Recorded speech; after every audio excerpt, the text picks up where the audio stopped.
राधे राधे दोस्तों।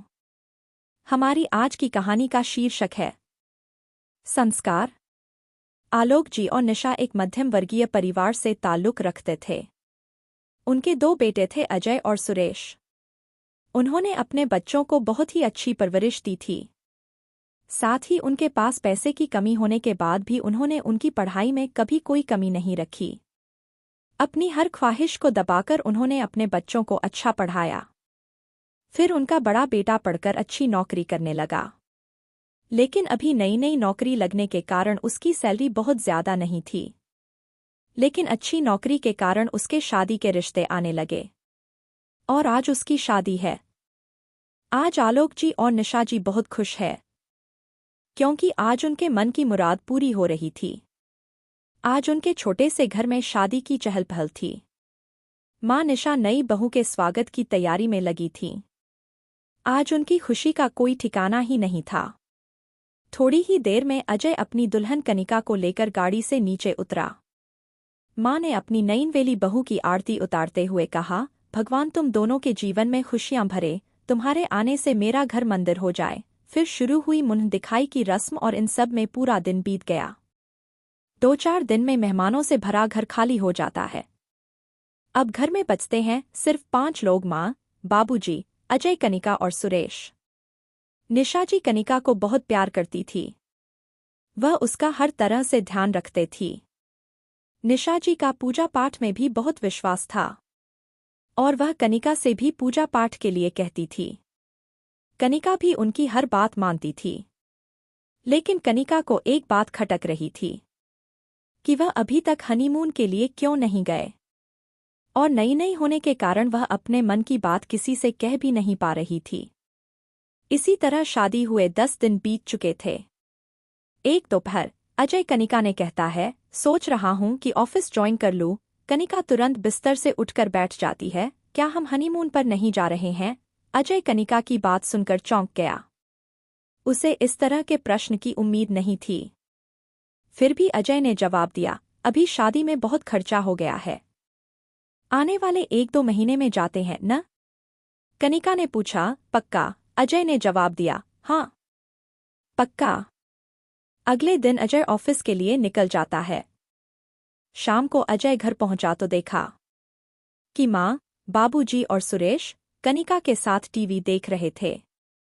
अजय को देखकर माँ कनिका से कहती है, लो बहू, आ गए हमारे नवाबजादे।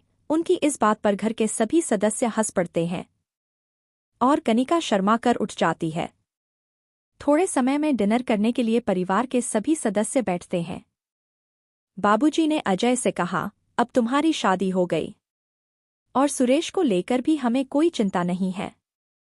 तुम उसकी पढ़ाई देख ही रहे हो। बेटा, अब सिर्फ एक ही इच्छा है। वैकुंठ जाने से पहले मैं और तुम्हारी माँ हरिद्वार जाना चाहते हैं।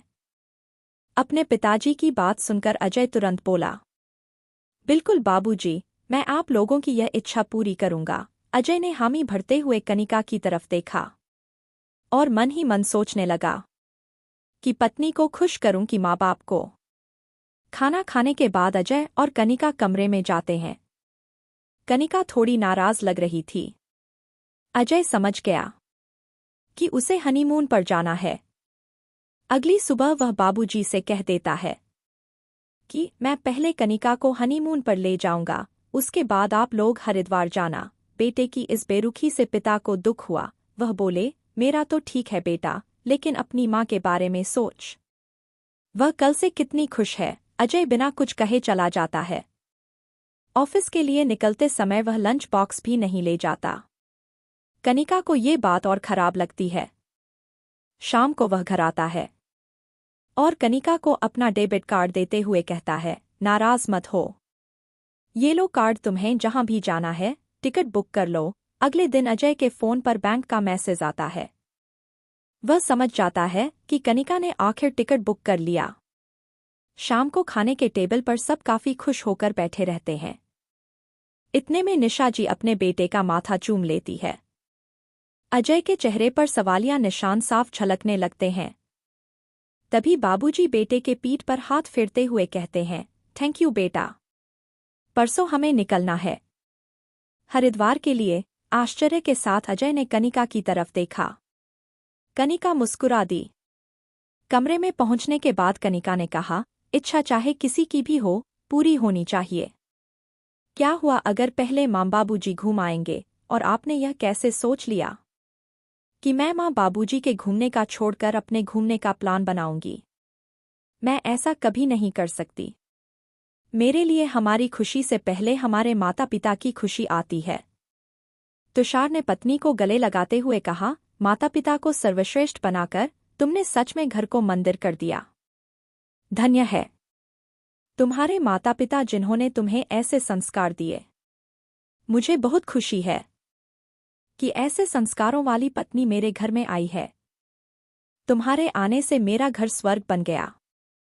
दोस्तों, आपको कहानी कैसी लगी?